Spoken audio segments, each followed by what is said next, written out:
Well, my name's Brett Dean. I'm an Australian. I'm a composer. I'm a viola player. I'm a conductor sometimes as well.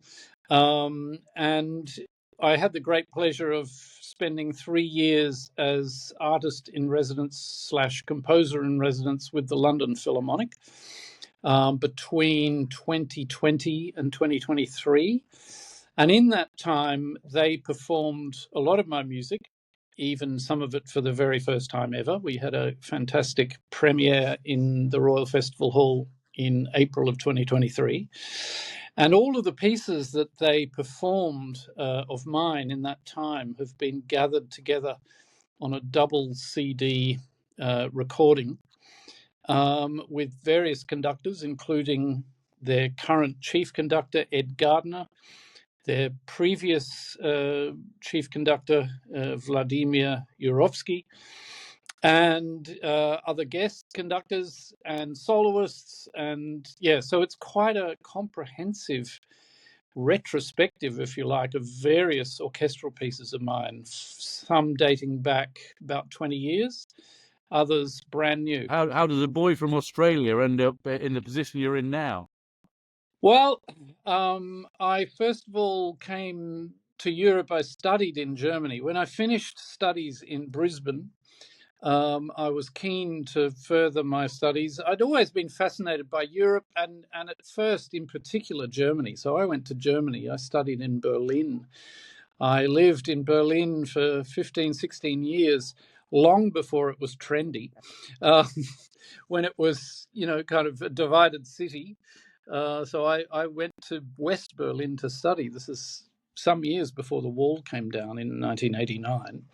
I was traveling primarily as a viola player at that point. I hadn't even really started composing, only a few little ditties on the side. And my main thing was playing the viola, and I got a job in the Berlin Philharmonic, and I played in the Berlin Philharmonic viola section for 15 years, which was a fantastic experience. And then in that time, I got increasingly more and more into composing. And by the year 2000, I decided, right, I'm gonna concentrate on that as my main thing, and threw in this fantastic secure job and went into the uncertainty of freelance work, and I've never regretted it. Actually, it was a good move. And were you in Berlin with Simon Rattle at the time of Simon Rattle?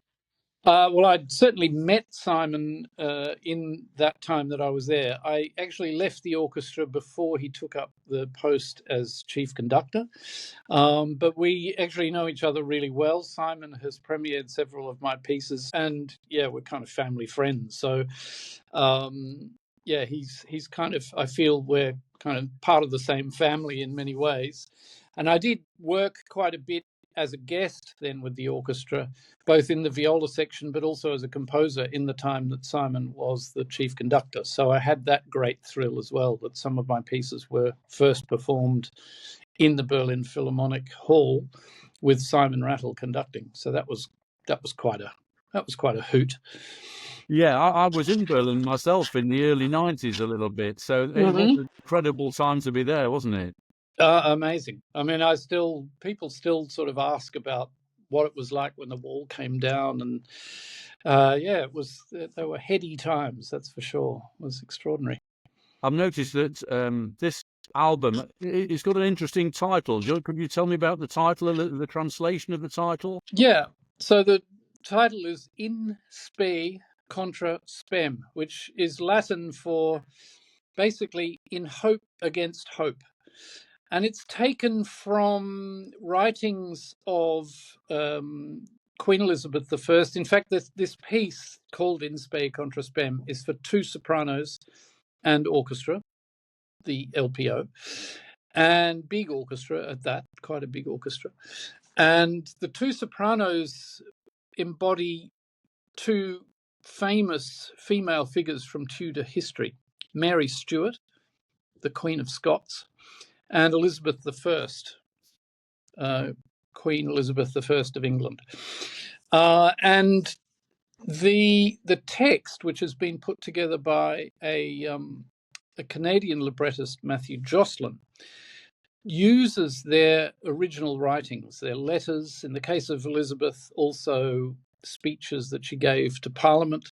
In Mary's case, also prayers and sonnets and things like that, in which also this expression in Latin appears.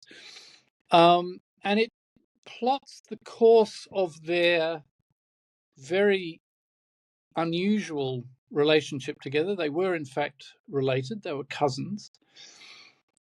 Mary, right from the start, claimed that she had a greater right to the English throne, not only the Scottish throne, but the English throne, than Elizabeth herself.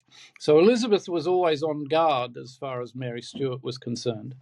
They never met, but they wrote a lot. And so this piece is sort of bringing to life the letters that they wrote to each other, and sort of liberating them from collections and libraries and archives, and turning them into living, breathing drama on stage with two sopranos going at it, hammer and tongs, at each other. And it's quite a power pack of a piece, because also the relationship was, well, it started off quite supportive and benign and friendly and familial, but it became cloak and dagger and sort of life and death by the end. And in fact, it was Elizabeth then that sentenced Mary Stuart to death. And so in 1587, she's executed on Elizabeth's command. But of course, Elizabeth also then, it never really sat with her. She felt also that she'd somehow betrayed all princes and royalty. If she can put to death a queen, then who's to stop someone else putting her to death as a queen? It sort of pointed out to her that her role, ordained by God, didn't necessarily keep you safe. So yeah, it's a highly dramatic premise, and I think a pretty dramatic piece of music too. Yeah, and I've noticed that many of your pieces are based in a moment in history. And so, was there anything that inspired you really to this particular story of these two women? Yeah, I mean, first and foremost, that it was such a dramatic story, but also that this treasure trove of writings was there. It was like finding an unknown Shakespeare play, because it's in sort of Shakespearean Elizabethan English, full of metaphor and poetry, and interesting sort of spoken rhythms too. With its sort of iambic pentameter and so on. And yeah, I mean, when you're, as a composer, you're always looking for stuff that ignites the flame of inspiration, and there's nothing more fascinating than something from real life, albeit 400 plus years ago, but nevertheless, it sort of comes to life when you have singers that are singing those very words and bringing those characters to life now in 2024 or 2023 it was when the piece was premiered.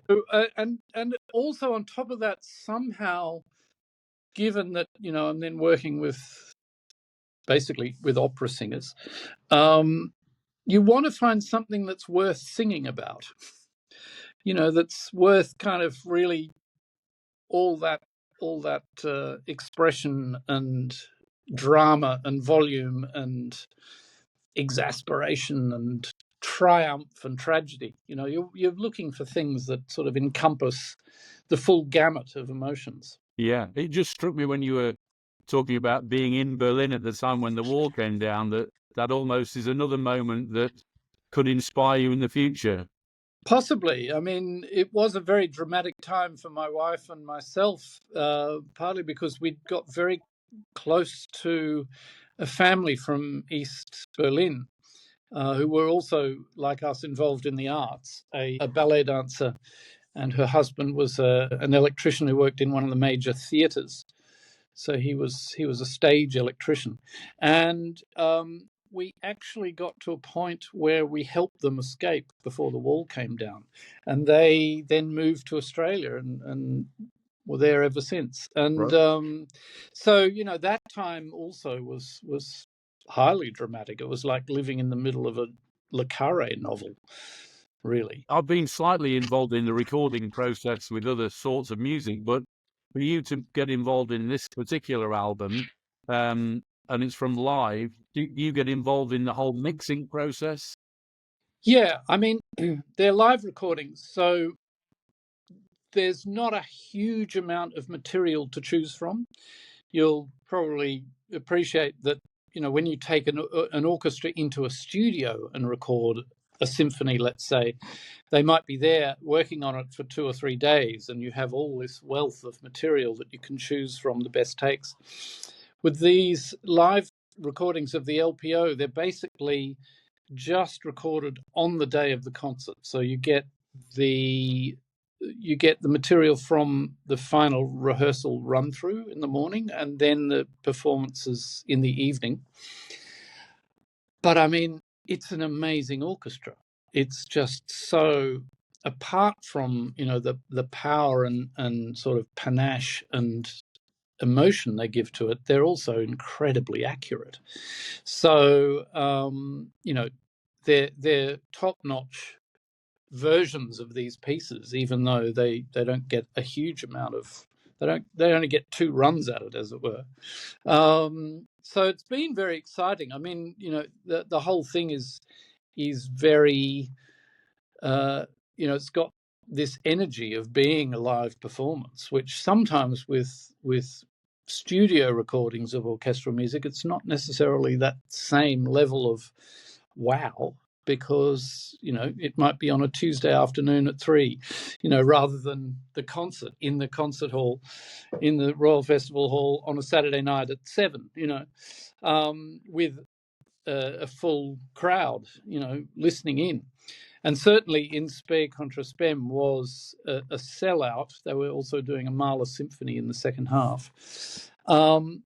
But this double album also includes recordings that were done in 2020 in a completely empty hall because of COVID restrictions. And so, it was also a very interesting and in some ways very bizarre time to be in residence with the LPO. I was also in charge of their young composers, young composers component of their program. So each year I then gathered together with these 5 young composers, and we put on a concert at the end of each season. But it was, it went from, I mean, one of the pieces on these recordings, an accordion concerto called The Players, which is derived from moments taken from my my opera based on Shakespeare's Hamlet. It was actually premiered in the middle of lockdown, at a point where the orchestras, not only the LPO but other orchestras, had been able to manage some kind of, through social distancing, they were able to put on concerts that were then just telecast, or sort of streamed live. And there were 6 people allowed to sit in the concert hall. I was one of 6. So it went from that, which was more or less a studio situation, right through to In Spe, which was with, a sellout at the Royal Festival Hall, and everything in between, these sort of stages where they could have some audience but not full numbers and that sort of thing. It was just a very, very bizarre Yeah. time for all of us. If I was going to put you onto Desert Island Discs and say to you, you were able to take one classical album with you, would you have any idea of what orchestra or what album you would take as your supreme, one-off recording? If I'm really only pressed to only one disc, I'd make sure it was quite long. I'd probably take something of Bach, I think, J.S. Bach, simply because there's so much to chew over, to mull over, that's both fascinating from a music theory sort of angle, but also incredibly emotional. So I don't know, maybe, something like the St. Matthew Passion comes to mind, and then it's 3 discs. And do you, like people have favourite artists? Do you have a favourite orchestra, or have you got a few? Oh, I mean, obviously, I'm still a big Berlin Philharmonic fan, but I'm a huge London Philharmonic fan too, I have to say. I mean, we first met in 2017 when the LPO with Vlad Yurovsky premiered my Hamlet opera in Glyndebourne. And it was just such a happy and nourishing experience that, I've loved that orchestra deeply ever since. And, so it was a thrill to have these 3 years together. And, I look forward to future collaborations as well. Are all your pieces opera, or are there others that are just purely classical music? Well, I mean, it's all classical, although, I mean, to be honest, I got into composing. I never studied it formally, even though I went through conservatorium in Australia. I went through then the Berlin Hochschule when I first came over, but that was primarily studying viola. But I never formally studied composition. I kind of made all of that up along the way, and for myself, obviously benefiting from the fact that I'd done a sort of bachelor course in music. And yeah, so I mean, it's been a strange and unconventional way that I got into composing, really. Yeah. Yeah. There's one thing that we sort of ask all our people when we're doing interviews, and in a sense you've referred to it a little bit, but it's sort of that idea of how did you get here from a schoolboy in Australia? What were the key decisions or key things that happened to you as a young boy and then into your teens, and what decisions did you make in order to get where you are? Yeah. Well, I mean, certainly the decision to take up the violin as a young boy in Brisbane was an unusual one. It came partly because there was music in my family, and at the time, also my grandparents lived next door to us. They had the house next to our family home, and my grandmother had been a violinist. So when I started the violin, it was very much with her encouragement, even on a daily basis. She'd sort of help me practice. And so there was quite a bit of music in the family, not necessarily at sort of professional level, but a lot of amateur music making. And so, there was that sort of fertile ground. I had the great fortune then of having a terrific first teacher on the violin, a British expat. Her name's Elizabeth Morgan. She's still teaching in Brisbane, now in her 80s. And also had the great fortune of joining a youth orchestra at that time in Brisbane. The Queensland Youth Orchestra was already quite a force to be reckoned with by the time I joined it at I don't know, age 10 or so. And that was a game changer. It sort of introduced me to my peeps, as one would say nowadays. I felt, I was then together with like-minded weirdos and nerds who were just obsessed by this classical music thing and playing big symphonies on the weekends. And, it was just incredible. And I then got to travel to Europe.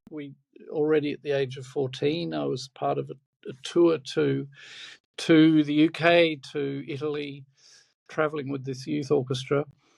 And that went on then I joined the National Youth Orchestra as well, the Australian Youth Orchestra. We ended up playing in the proms. And yeah, I mean, those sorts of things that you don't realize at the time what an effect they're going to have, but, certainly life-changing for me.